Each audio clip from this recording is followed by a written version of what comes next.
you try to do for other people, you try to do for them. If they can't complete it, if follow through, that's on them, but that shouldn't be a part of your legacy. I think the Michael Jordan analogy was perfect. Like, yo, okay, I can't be the best owner in the world, but don't forget I'm the best player in the world. You know, you got some boxers too, or former boxers, who aren't that good at boxing or wasn't that great at boxing, I won't say good, but they turned out to be world-class trainers. You get what I'm saying? So it's like, I think that you answered it correctly. I was just more interested in the Harlem World perspective of it. But I think everything you say, look, I took you to the water. I taught you how to fish, go fishing. Look, I can't make you drink the water. You telling me you're thirsty, I showed you where it's at. That's on you.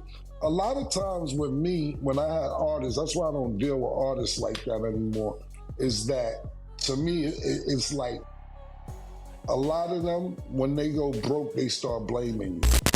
Camron is done staying quiet, and trust me, he came with everything he had. Hold up. A former Dipset affiliate is out here claiming Cam wrecked careers and drained pockets. But Cam flips the whole narrative and puts the blame exactly where he thinks it belongs. After the fame arrives. And he keeps it brutally simple. He opened the door and gave artists a real shot. He put real money in people's hands, but once that happened, the rest was their responsibility. No coddling, no second chances, no safety net. Then Cam pulls back the curtain on something way bigger than just his situation, a disease eating the whole industry alive. The moment artists land that first check, they start treating it like it's infinite.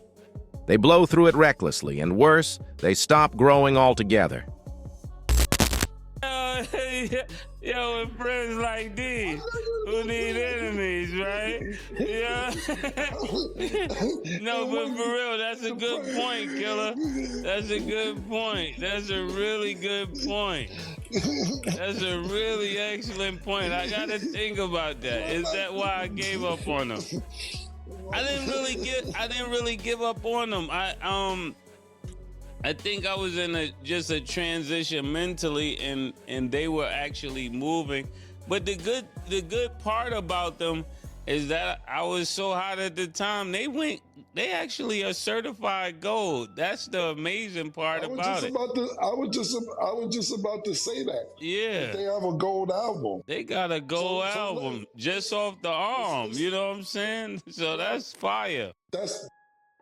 So that's interesting. So you're attributing your career to them going gold.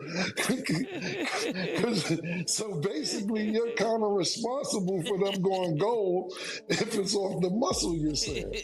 So let me ask you this. But it shouldn't be that way. But I'm saying it shouldn't be that way. That everybody should be able to stand on their own.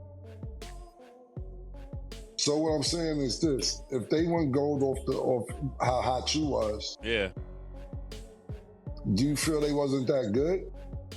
No, I think actually it was a lot of no, for real. I think they went gold off of me because their talent didn't get time to really curate. Like you look at somebody like Loon that came out of that group. Loon goes on to do amazing things and make amazing records with Puff. Then you get Cardan, who goes on to do and collaborate, you know, with this whole Nelly album, right? Which goes 10 times platinum 2 times. So there's a lot of great things come out of that. Then you got HUD that comes out of that, God bless, that goes on to help Benzino, goes on to help The Source, goes on to be with Dipset. It was a lot of promise that came out of there. Even Blinky Blink in my sister's state, she made a few dollars. It was my way of giving everybody a check, you know, without giving the money out of my pocket. And if really, Killer, if we were talking, that would have been our deal. That would have been me, you, and somebody else. So I really think it worked out. No, I think it was great too. You just left them stuff.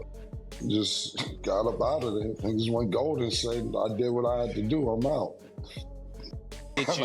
make you go gold, it's on you at that point. I would think. Murder, you helped me go gold. I ain't asked you for nothing since. Yeah, man. But you say water, this is horse, pause. Horse, this is water, you know? They gotta take it from there, right, Mo? They gotta take I'm with you. Yeah, that's a lot of what you call it. I even think about that sometimes. Like, Mo, is there anybody from Ohio State that you feel like you help like that? Yeah, I help a ton of people. I help a ton of people now, but you know, my success and what I do for myself and what they do with the opportunities I give to them is solely on them. And then that's all I do. But I explained it from the beginning. As I got older, I just say, hey, I give you an opportunity. If you up, that's on you. But I don't want to be responsible for another man. You know, I'm past those days. And Killer, what would you say? Let's give you the same question. It is for everybody. Ask the question one more time.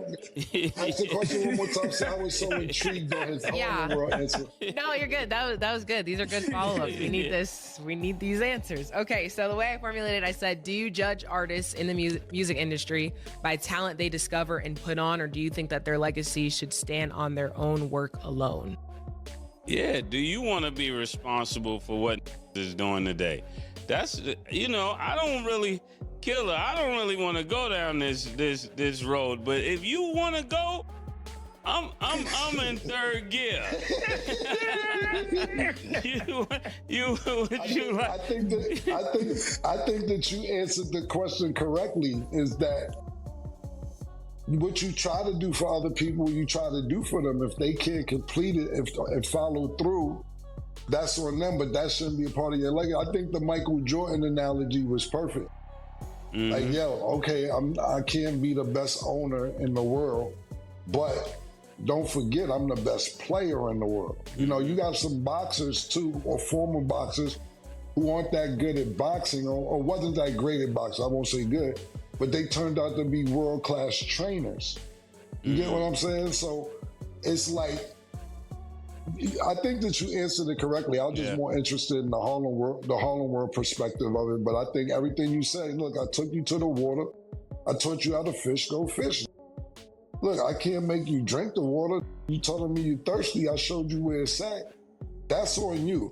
A lot of times with me, when I had artists, that's why I don't deal with artists like that anymore, is that to me, it's like, a lot of them, when they go broke, they start blaming you. When you give them the money, everything is all fine and dandy, and Killer this, or Killer did this, that, third, but they squander it. And then they don't have the money, and then start talking about, yo, robbed me. No, I didn't rob you. You bought 3 cars and you moved the exit six on the New Jersey Turnpike. I didn't tell you to go move by Great Adventures, Six Flags, and all that, in a 9-story townhouse. You know, when you get your first bit of money as a new artist, it's a lot of things that you want to do to make up for what you're not having growing up in that environment. And when you get that first initial money, you think that this is the way it's going to be forever because you like, I'm hot. I'm gonna keep working, so on and so forth. But music changes, and you have to be able to reinvent yourself with music. And sometimes people don't really realize that. Like, you got to think about this, right? Like, let's just think just using 90s real quick as eras. You know, you had a Tribe Called Quest and with Native Tongues. It was like a backpack crew for the younger audience that don't know. And then you had Dr. Dre reinvent himself with Snoop Dogg and Death Row. Then you say, you know what? The East Coast start coming around when you got somebody like Puff and Mason, Biggie, and saying, look, man, we gonna do some fly, man, that. Then what happens 2-3 years later, you get a rough like DMX who changes the climate again. You gotta learn how to stay relevant through all these temperatures. And I don't think everybody knows how to weather those storms. So that can't be your fault. Because you got them the money initially, that doesn't mean that you have to keep giving them money. I tell all the time. I got you the money, I'm not your accountant though. That was on you to maintain your money. And now if you don't got no more, it's not my fault that I didn't make you, don't say I didn't make you hundreds of thousands, if not millions of dollars. You squander it and you didn't keep hustling. You thought this was the way life is supposed to be. And they're just not good managing money, and that's where the blame comes in to me with a lot of artists.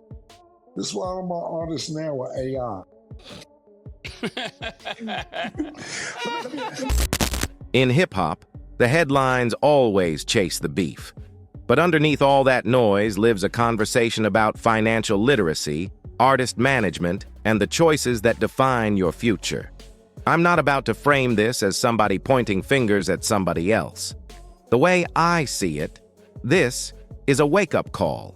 Every artist and every executive is moving through their own level of the game at their own speed. Now listen to this, because this part matters. The music catalog market is sitting at billions of dollars, with hip-hop royalty streams quietly generating long-term passive income through streaming platforms and licensing agreements year after year. That's the lane most people completely sleep on. The real victory was never just about the moment you blew up. It lives in your ownership, your structure, and the empire you're still building long after the cameras move on. So let me put this directly to you. Do you think Camron carries any responsibility for how his artists handled their long-term success? Or does every artist bear full ownership of their own financial destiny the second they cash that first check? And here's the one that'll really make you think. Is Dipset's legacy more powerful because of what they built together, or because of what each member went out and created on their own after the split?